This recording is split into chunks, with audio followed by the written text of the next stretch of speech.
Juízes, Ruth. Deuteronômio quase não sai, né? Josué, Juízes, Ruth.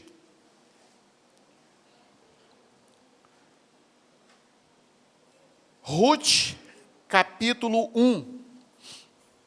Nós queremos ler todo o capítulo 1 para podermos entender melhor essa história.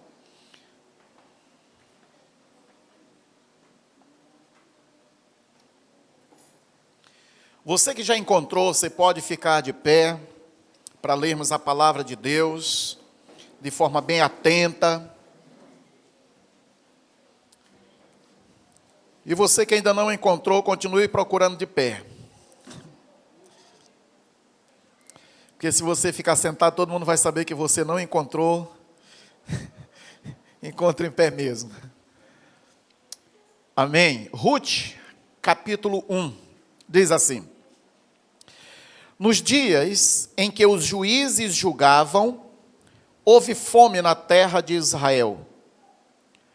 E um homem de Belém, de Judá, foi morar por algum tempo na terra de Moabe, com sua mulher e os seus 2 filhos. Este homem se chamava Elimeleque, e sua mulher se chamava Noemi. Os filhos se chamavam Malom e Quilion. Eram efrateus de Belém de Judá.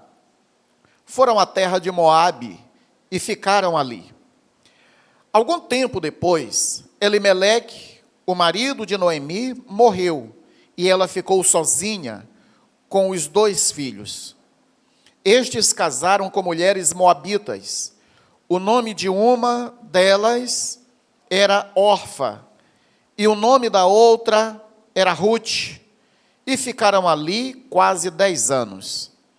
Depois morreram também Malom e Quilion, os 2 filhos de Noemi. E assim ela ficou sozinha, sem os 2 filhos e sem o marido. Então Noemi voltou da terra de Moabe com as suas noras, porque ainda em Moabe ouviu que o Senhor havia se lembrado do seu povo, dando-lhe alimentos. Assim, ela saiu do lugar onde havia morado, e as 2 noras estavam com ela.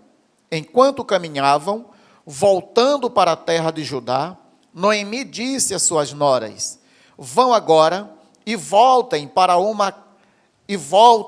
uma para a casa da sua mãe. E que o Senhor seja bondoso com vocês, assim como vocês foram bondosas com os que morreram e comigo.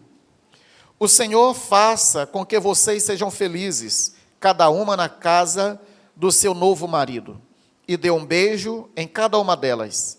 Elas, porém, começaram a chorar alto e lhe disseram: Não, nós iremos com a senhora para junto do seu povo. Mas Noemi disse: Voltem, minhas filhas, por que vocês iriam comigo? Vocês acham que eu ainda tenho filhos em meu ventre para que casem com vocês? Voltem, minhas filhas, vão embora, porque sou velha demais para ter marido, e ainda que eu dissesse, tenho esperança, ou ainda que casasse esta noite e tivesse filhos, será que vocês iriam esperar até que eles viessem a crescer?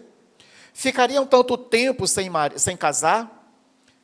Não, minhas filhas, a minha amargura é maior do que a de vocês, porque o Senhor descarregou a sua mão contra mim. Então de novo choraram em alta voz. Orfa com um beijo se despediu de sua sogra, porém Ruth se apegou a ela. Então Noemi disse: Veja, a sua cunhada voltou para o seu povo e para os seus deuses, vá também com ela. Porém Ruth respondeu: Não insista para que eu a deixe, nem me obrigue a não segui-la, porque aonde quer que você for, irei eu, e aonde quer que pousar, ali pousarei eu. O seu povo é o meu povo, e o seu Deus é o meu Deus. Onde quer que você morrer, morrerei eu, e aí serei sepultada. Que o Senhor me castigue, se outra coisa que não seja a morte me separar de você. Quando Noemi viu que Ruth estava mesmo decidida a acompanhá-la, deixou de insistir com ela.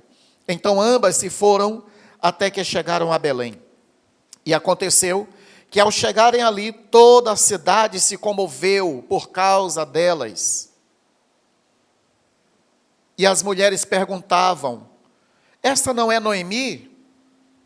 Porém, ela lhes dizia: não me chamem Noemi, mas de Mara, porque o Todo-Poderoso me deu muita amargura.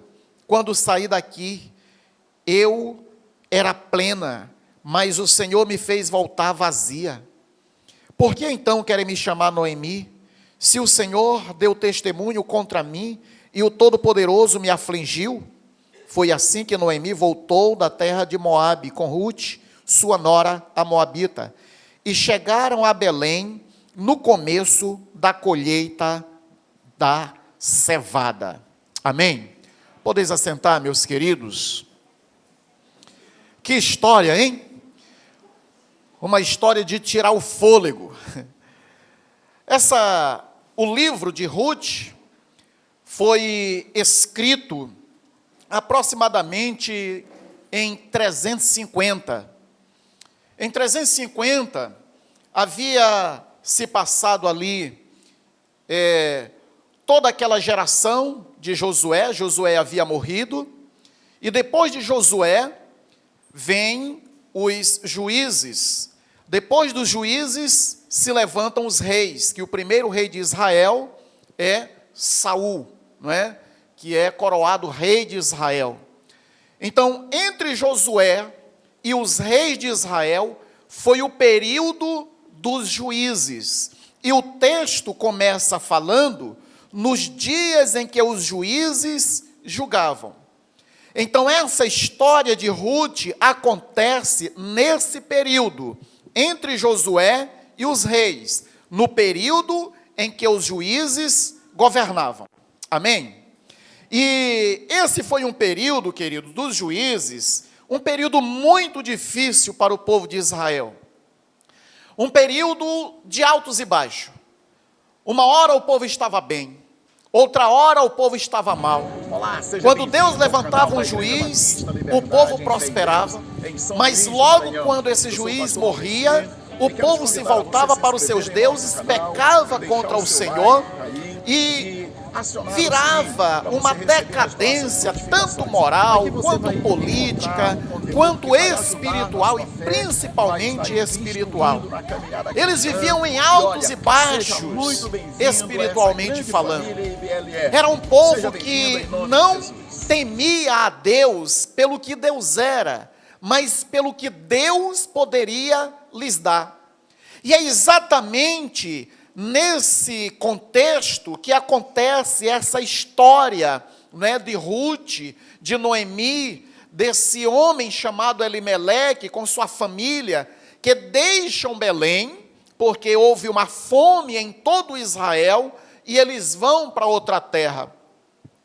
Quando a gente vai olhar, Juízes 21, 25, diz assim, o último capítulo de Juízes, e o último versículo de Juízes, diz assim, naqueles dias não havia rei em Israel, cada um fazia o que achava mais certo. Naqueles dias não havia rei, cada um fazia o que dava na telha, cada um fazia o que achava melhor, cada um fazia o que achava mais certo, e é exatamente isso que estava acontecendo. Agora, Belém, a cidade de Noemi, estava passando por uma crise muito grande de fome, os campos não deram seu alimento, o gado não deu a sua cria, tudo estava numa crise muito grande. E o que acontece com esta família? Esta família, ela decide não enfrentar a crise, mas ela decide fugir. Fugir para uma terra estranha, para um povo estranho, que não era o povo de Deus, os moabitas. Eles fugiram no tempo da crise. Meus queridos irmãos, a crise, ela nos impulsiona a tomar decisões. Na crise, nós precisamos tomar decisões. E é exatamente nesse momento que precisamos tomar muito cuidado com as nossas decisões, para não colocarmos as nossas famílias em risco, não colocar a nossa família em perigo. No momento da crise, nós somos tendenciosos a tomarmos decisões precipitadas e colocar a nossa família, a nossa casa em perigo, assim como fez esta família, assim como fez Elimeleque. Então eu quero pensar com você, o tema é: a sua família está em crise. A sua família está em crise. Durante todo esse mês nós temos falado a respeito de família, que família é um design divino. Foi Deus quem criou, foi Deus quem projetou. E queridos, toda família passa por crise. Sim ou não? Toda família passa por crise. Se ainda não passou, vai passar. Isso não é uma profecia. Mas enquanto nós estivermos aqui na terra, as crises vão bater em nossa porta. A tempestade vai bater em nossa casa. Cedo ou tarde vai acontecer. Talvez você olhe para trás e veja que na sua casa, na sua família, você já superou porque enfrentou muitas crises. E você está aqui hoje acreditando que se vier outra crise, ou a crise que você está enfrentando, você vai vencer, você vai sair vitorioso. Amém? Então a pergunta é: o que não fazer em tempo de crise? O que não fazer em tempo de crise? Nós temos 3 pontos, 3 conselhos, baseado nesse texto, do que nós não devemos fazer no tempo da crise. Essa família, ela vai nos instruir nessa noite ao que não fazer no tempo da crise. A primeira coisa que nós não devemos fazer é desconfiar da provisão divina. Isso nós não podemos fazer. A crise vem, mas nós não podemos desconfiar de que Deus não vai prover, de que Deus vai nos abandonar, de que Deus está indiferente à situação que nós estamos passando. Veja, o versículo 1 diz: na época dos juízes, houve fome na terra. Um homem de Belém de Judá, com a mulher e os 2 filhos, foi viver por algum tempo nas terras de Moabe. Aquele homem, ele era da tribo ou das tribos de Israel. Aquele homem era um crente. Aquela família era uma família de crente, ok? Não estamos falando aqui de um descrente. Não estamos falando aqui dos amorreus, dos moabitas. Não. Nós estamos falando de uma família crente. De uma família do povo de Deus. Coloque isso na sua cabeça. Que este homem, ele desconfia da provisão do seu Deus e vai para uma terra estranha. Ele esquece das promessas que Deus tinha feito para o seu povo. Ele tinha dito para Abraão que em ti serão benditas todas as famílias da terra. Abraão era do seu antepassado. Eles chamavam Abraão de pai Abraão. Abraão era o pai da fé. Eles eram descendentes de Abraão. E Deus havia dito para Abraão que nele todas as famílias da terra seriam abençoadas. Mas eles esqueceram da promessa de Deus e foram buscar refúgio em outra terra, em outro lugar. Meus queridos, na crise, esta família, ela tirou os olhos do Senhor e da palavra do Senhor para confiar em aparentes recursos. E isso é perigoso demais. Quando a crise chega e nós tiramos os olhos do Senhor, colocamos os olhos na crise e encontramos refúgio que o Senhor não mandou, que o Senhor não direcionou, mas nós vamos atrás de portas que Ele não abriu. de recursos que Ele não nos prometeu.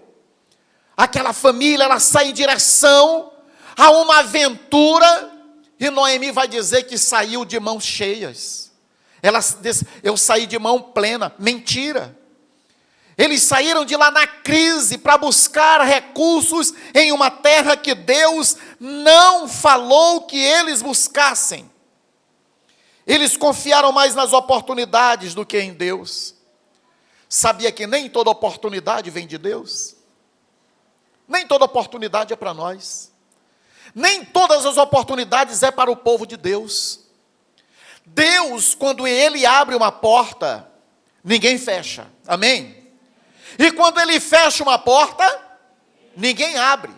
Só que às vezes, meus queridos, nós estamos forçando uma entrada em uma porta que Deus não abriu para nós. Quantas pessoas, para fugir da crise, fugiram de Deus também? Encontraram uma porta qualquer, entraram em uma porta de emprego qualquer, entraram em uma porta que Deus não havia aberto, eles entraram de teimosos e se perderam. Estavam tão fiéis em Belém, estavam tão fiéis na casa do pão, porque Belém significa casa do pão. Estavam tão felizes na presença do Senhor, mas o desespero na hora da crise fez com que eles desconfiassem da provisão divina e entraram em qualquer porta. Se perderam, não estavam preparados para aquele momento, para aquele local, para aquela porta. Não tiveram discernimento de que não foi Deus quem abriu. E entraram, se perderam, perderam o caminho de volta, porque desconfiaram da palavra de Deus. A fome daquela terra de Israel, nós sabemos que ela tinha um motivo, e o motivo era o pecado do povo. Foi a desobediência de Israel. De Israel abandonou o Senhor. E Deus, para disciplinar o seu povo, trouxe a seca, trouxe a fome. Mas aquela família foi buscar uma solução aonde não tinha solução. Bom, se a crise que eles estavam passando era resultado de pecado, qual era a solução? Se arrepender. Buscar o Senhor de todo o seu coração, invocar o Senhor e dizer: Senhor, nós desobedecemos, nós pecamos contra o Senhor, nós não vamos fugir, nós vamos nos arrepender, porque o Senhor vai ser propício para conosco. Mas não, em vez de arrependimento, eles buscaram uma solução vazia, em um local que Deus não mandou. Sabe o que a Bíblia diz a respeito da palavra de Deus naqueles dias? 1 Samuel 3:1 vai dizer que as palavras de Deus eram raras e as visões não eram frequentes. A palavra de Deus naquele tempo, desse texto aqui, era muito rara a palavra. E as visões, elas não eram frequentes. Que coisa triste. Porque aonde não há a palavra de Deus, aonde não há revelação, aonde não há profecia, o povo se perde. Aonde não tem a palavra de Deus, meus queridos, há um vácuo, um vazio. Se não tem a palavra de Deus, se não tem visão de Deus, as pessoas elas vão ser guiadas por quê? Pelo seu próprio coração. Pelo que eu acho, e aí a gente vai entender que o texto está dizendo que nesse tempo não tinha rei, cada um fazia o que queria. Por quê? Porque não tinha palavra e não tinha visão de Deus. O que isso tem a ver comigo e com você? Tudo a ver. Porque você acha que esse texto está aqui porque é uma história bonita? Só por isso?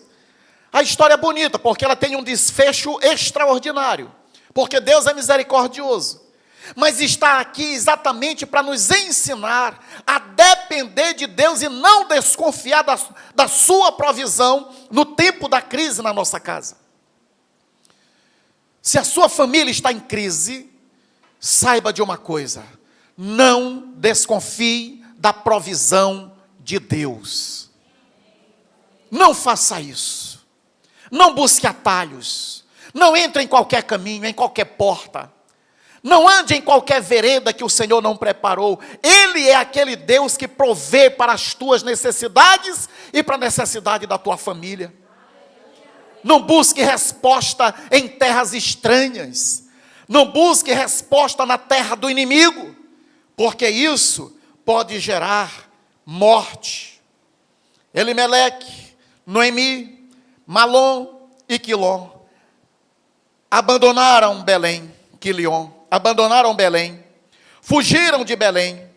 Eles saíram guiados pela visão humana e não pela fé. E triste coisa é a gente ser guiado pela nossa própria visão e não pela fé no que Deus prometeu e na palavra de Deus. Isso é triste. O dilema que esta família enfrentou continua, queridos, muito presente entre nós. Muitos estão perdendo a sua vida na busca por sobrevivência. Elimeleque perdeu a sua família buscando sobrevivência. Ele perdeu os seus filhos buscando segurança deles. Perdeu os seus filhos buscando a própria segurança deles. Eles encontraram a sepultura onde procuraram um lar. Eles puderam evitar a fome de Belém, mas não puderam evitar a morte em Moabe, onde eles pensaram que preservariam a vida, ali eles perderam a vida. Sabe de uma coisa? A dor do luto é mais aguda do que a dor da pobreza. A dor do luto é mais aguda do que a dor da pobreza. A escassez é menos dolorosa do que a morte dos seus entes queridos. Sim ou não? Sim. Se a pobreza traz dor, a morte traz muito mais dor. Só que as pessoas hoje, elas estão fugindo da pobreza a qualquer custo. Nem que para isso a sua família tenha que morrer. Nem que para isso seus filhos tenham que perecer. A dor da pobreza nem se compara à dor de um luto. Você que já teve algum luto, você que já perdeu alguém próximo, você sabe o que eu estou falando. Que você preferia ser pobre do que perder o seu ente querido. Porque dói muito mais a dor do luto do que a dor da pobreza.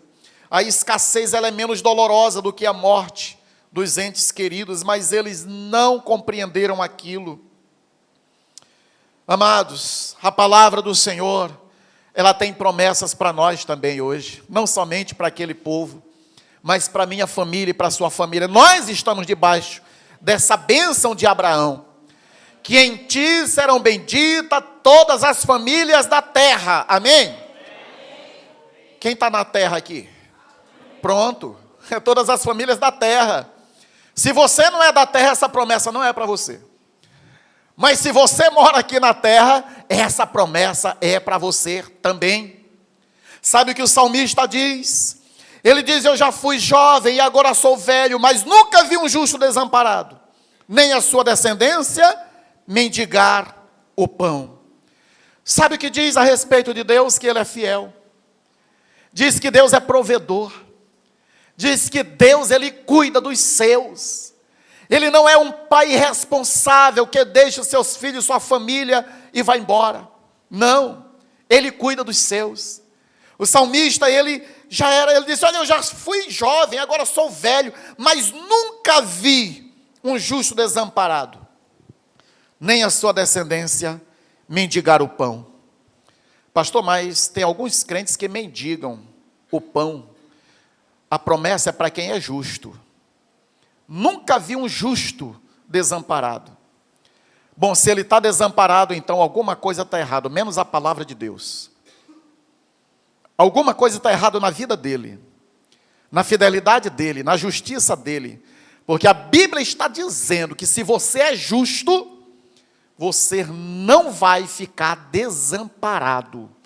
e os teus filhos não vão mendigar o pão. É palavra de Deus. Ele não mente. Ele é imutável.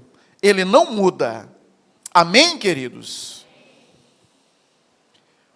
O que fazer ou o que não fazer em tempo de crise? Nós não podemos desconfiar da provisão divina. Amém? Em segundo lugar, o que não fazer em tempo de crise? Voltar pelo pão. No tempo da crise, nós não podemos voltar pelo pão. Olha o que diz o versículo 6.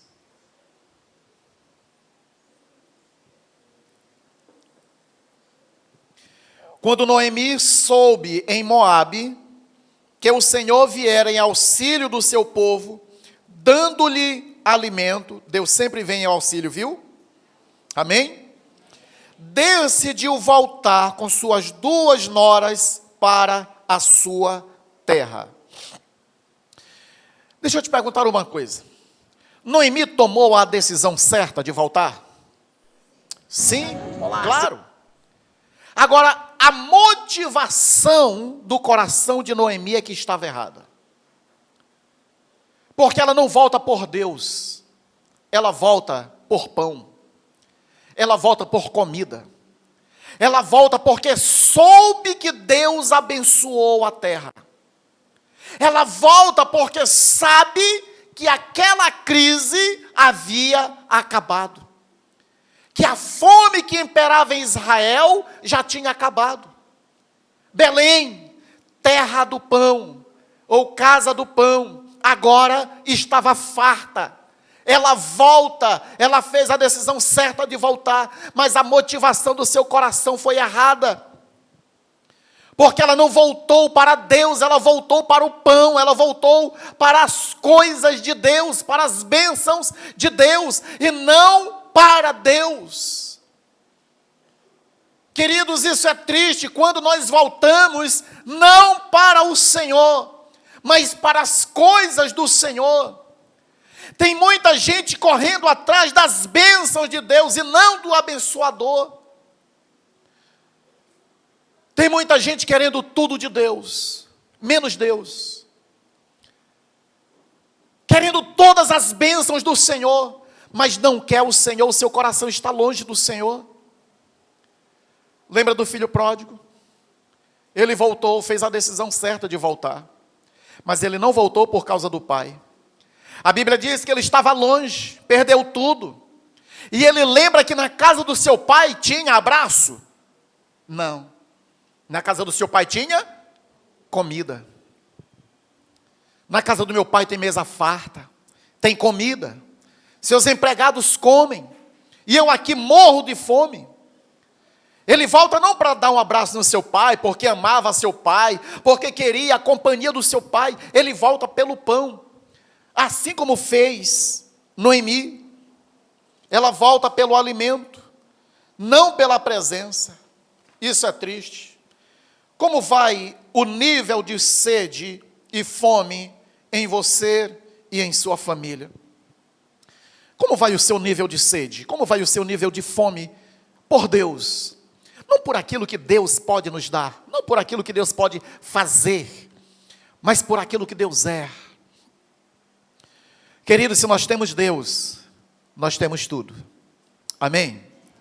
Foi isso que Moisés entendeu quando, sabe, o povo se rebelou ali no deserto e veio o castigo sobre o povo. Deus queria matar todo mundo e fazer de Moisés um novo povo.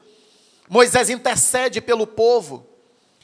E Deus diz, olha, tudo bem, eu vou perdoar o povo. Agora vocês vão, eu vou abençoar vocês, a terra, a promessa, eu vou abençoar. E eu vou mandar um anjo com vocês. Moisés não aceitou aquilo. Moisés disse, Senhor, se eu achei graça diante de ti, não nos mande, se o Senhor não estiver conosco. Moisés não estava tão interessado na terra, quanto estava interessado em Deus. Ele não queria anjo, ele queria Deus. Ele não queria as miríades de anjos, ele acompanhando, abrindo, fazendo, não. Ele queria a presença de Deus. Queridos, é isso que nós precisamos almejar mais do que tudo, a presença do nosso papai. Com o nosso papai, nós temos tudo o que nós precisamos. A Bíblia diz que Ele já tem nos abençoado com todas as bênçãos espirituais nas regiões celestiais em Cristo Jesus. Nós já somos abençoados, sabe por quê? Porque nós já temos o dono da bênção. Porque nós já temos Ele em nossa vida. Porque nós o amamos, porque nós o queremos. Assim como o salmista diz: a minha alma tem sede de Deus, do Deus vivo. O meu coração e a minha carne exultam pelo Deus vivo. Que maravilha! Que essa seja a nossa oração. A minha alma almeja por Deus. A minha alma clama por Deus. O meu coração, o meu ser almeja pela presença de Deus. Esse deve ser o nosso anseio, a nossa fome, a nossa sede, é estar na presença de Deus. Porque, queridos, se Deus nos der tudo e Ele não estiver conosco, nós seremos tão vazios, tão pobres, tão miseráveis. Porque se Deus estiver conosco, nós somos tão ricos, mesmo tendo pouco. Lembra da igreja de Laodiceia? Achava que era rica, abastarda, não precisava de nada. E o Senhor diz: tu não sabe que tu é pobre, miserável, cego e nu. Coisa triste é quando o ser humano quer as coisas de Deus, mas não se importa com a presença de Deus. A maior necessidade, queridos, em nossa casa, em nossa família, não é do bom salário, não é da geladeira cheia, não é da despensa abarrotada. Tudo isso é bom, mas sem Deus, tudo isso é nada. A maior necessidade que nós temos na nossa casa é da presença de Deus. É na nossa família exalar a presença gloriosa de Deus. É existir em nossa casa louvor, adoração, amor pelo Senhor, amarmos o Senhor de todo o nosso coração, de toda a nossa alma, de todo o nosso entendimento. É isso que vale. Sabe, nós seremos tão plenos em nossa casa, nós teremos paz, nós teremos unidade, nós teremos tudo em nossa casa, se Deus for a prioridade em nossa casa. Se a glória de Deus estiver na nossa casa, na nossa família, nós temos tudo. O que não fazer em tempo de crise? Não podemos desconfiar da provisão divina, amém? Não podemos voltar pelo pão, amém? E também não podemos culpar a Deus pela crise. É outra coisa que nós não podemos fazer na hora da crise, é culpar a Deus. Sempre o homem está procurando o culpado, sim ou não? Sim, claro. Se acontece, se chove, tem o culpado. Se não chove, tem o culpado.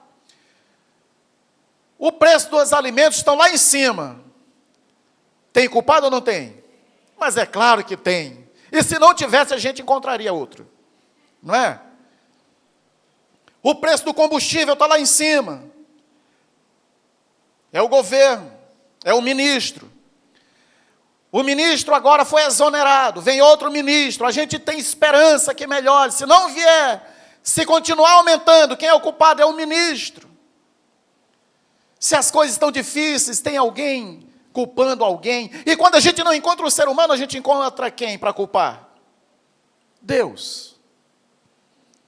Todas as catástrofes, todas as coisas ruins que acontecem, as pessoas estão culpando quem? Deus.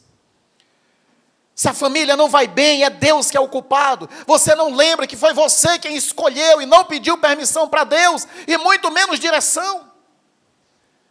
Na hora de escolher, a gente não ora, a gente não pede direção para Deus. Senhor, é esse, é essa mesmo. Mas na hora que não dá certo, quem é o culpado é Deus. Por que eu me entreguei? Por que eu entreguei o meu coração para essa pessoa que não presta? Agora Deus arranca esse sentimento do meu coração. E se Deus não arranca, Ele é o culpado ainda. Noemi culpou Deus pela crise. Olha o que diz aí o versículo 21 e 21. Mas ela respondeu: não me chamem de Noemi. Ainda vem braba. Chamem-me Mara, pois o Todo-Poderoso tornou minha vida muito amarga.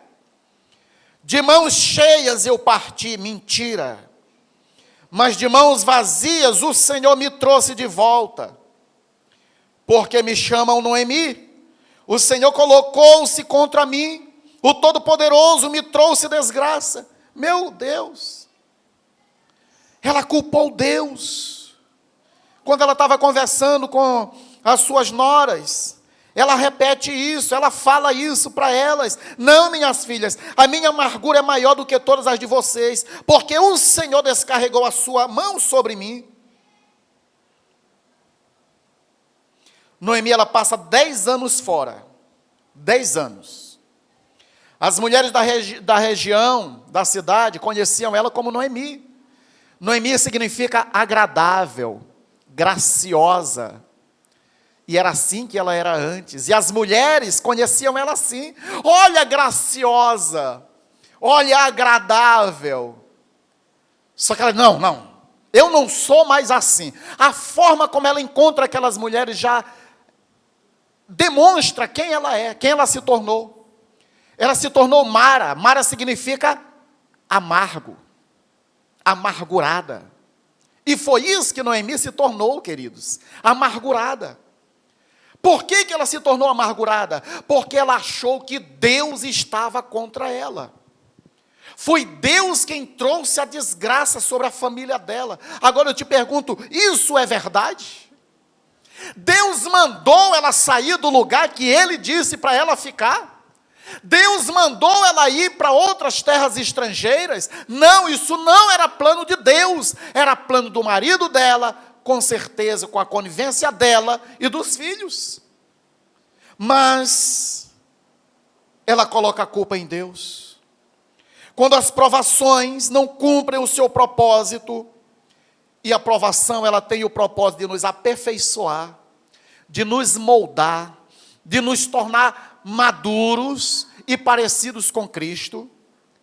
Quando a provação, ela não cumpre o seu propósito, ela torna as pessoas amargas. Na provação, ou você sai bem, você sai aprovado, você sai mais parecido com Cristo, ou você sai amargurado. A amargura nos faz ter uma visão equivocada. Noemi não saiu de Belém com as mãos cheias. Pessoas amarguradas geralmente culpam a Deus e as outras pessoas pelas tragédias de sua vida. Deus não tornou a vida de Noemi amarga, como ela disse. Deus, Ele não é mau. Ele é o autor da vida e não da morte. Ela foi procurar isso. Foi encontrar vida onde não tinha vida. Foi encontrar prosperidade onde não tinha prosperidade. Meu querido irmão, minha querida irmã, como vai o seu coração? Na hora da crise mesmo. Porque quando não tem crise, está tudo bem. É alegria, é festa. Mas na hora da crise, você culpa quem? Ou você enfrenta? Você foge ou você enfrenta? Você foge culpando todo mundo ou você enfrenta a crise para sair mais forte? Para encontrar a solução em Deus? Para guardar o seu coração da amargura? Guardar o seu coração. Sabe, foi isso que tirou o povo de Israel no deserto, que eles morreram no deserto, tirou eles da promessa. Foi um coração amargurado, que fizeram com que eles olhassem para Moisés, olhassem para Arão e o culpassem por ter tirado eles do Egito. Por que vocês tiraram a gente do Egito para morrer no deserto? Por que não deixou a gente lá? Não é assim.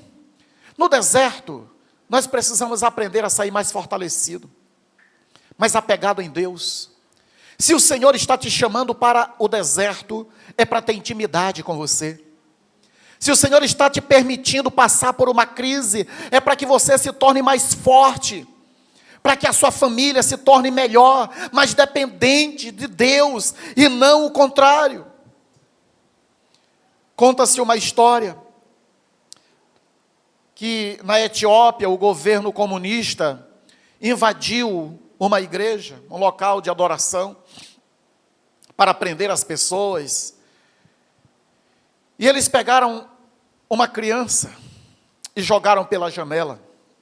Aqueles policiais, com tanta crueldade, pegaram a criança, jogaram pela janela.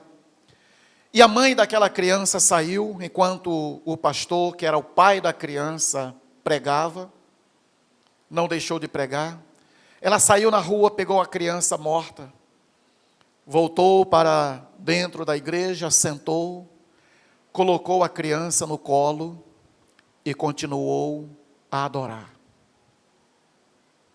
Isso é confiança em Deus, mais do que qualquer coisa na vida. Ela estava dizendo que ela poderia adorar, independente das circunstâncias. Aqueles policiais saíram dali apavorados. Eles não compreenderam. E ao mesmo tempo eles disseram que se essa mulher estava fazendo isso, é porque existia um Deus verdadeiro que a sustentava e que merecia a sua adoração. Meus queridos, na hora da crise, nós precisamos ter algumas posturas e não ter essas posturas de Noemi. Amém? Coloque-se de pé, vamos orar.